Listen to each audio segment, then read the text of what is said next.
আসসালামু আলাইকুম। আজকে আমি হালিম রান্না করব, যার জন্য 1 কেজি গরুর মাংস নিয়েছি আমি এখানে। মাংসটা দেখুন, একদম ছোট ছোট করে কেটে নিয়েছি। কেটে নিয়ে আমি মাংসটা রান্না বসাই দিয়েছি। মাংসটা হচ্ছে, এখানে আমি হালিমের ডালটা নিয়েছি। এই যে ডালটা সারা রাত্র ভিজিয়ে রেখেছিলাম। এখানে 5 মিশালি ডাল নিয়েছি। এই যে সামান্য একটু চাল নিয়েছি, পোলাও চাল, এটা দিয়ে দিলাম। তারপরে এখানে এই যে আমার গম আছে, গমটা ভিজিয়ে রেখেছিলাম 1 ঘন্টা, গমের গুঁড়া এটাও দিয়ে দিব। ডালের মাঝে দিয়ে দিব লবণ। এখানে আমি দিয়েছি একটু এলাচি, 3টা তেজপাতা, 4টা লং,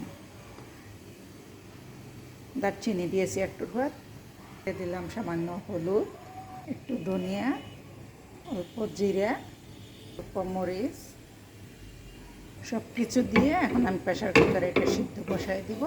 আর ওই দিক দিয়ে আমার মাংসটা হয়ে যাচ্ছে। মাংস আর এটা এক সমানে সমানে হয়ে যাবে।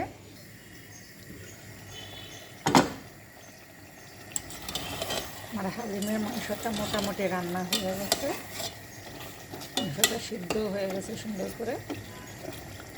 দেখেন মাশাআল্লাহ, দেখতে কত ভালো লাগছে। দেখেন আমার ডালটা, হালিমের ডালটা মাশাআল্লাহ কি সুন্দর সিদ্ধ হয়ে গেছে। দেখতে কত ভালো লাগছে, পুরো সিদ্ধ হয়ে গেছে। ডালটা আমার হয়ে গেছে।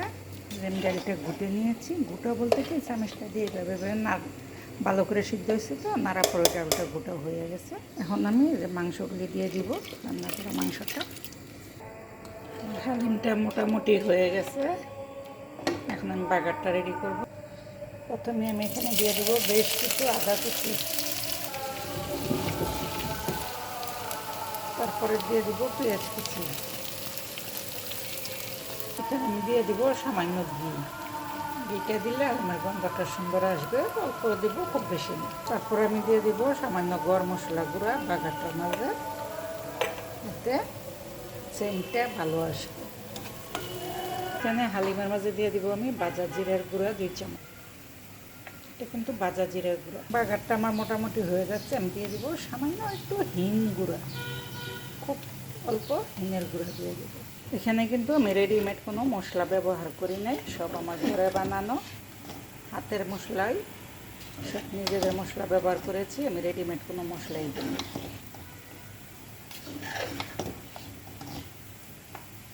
প্রফেশনাল না, আনপ্রফেশনাল। আমাদের ভিডিও বানাইতে অনেক কষ্ট হয়, তো প্লিজ কষ্ট করে একটু সাবস্ক্রাইব দিয়ে দিন, একটা লাইক দিন। রেডি হয়ে গেল আমার হালিমের বাগার। দেখুন কেমন লাগছে। প্লিজ আমার চ্যানেলটা সাবস্ক্রাইব করবেন, লাইক করবেন।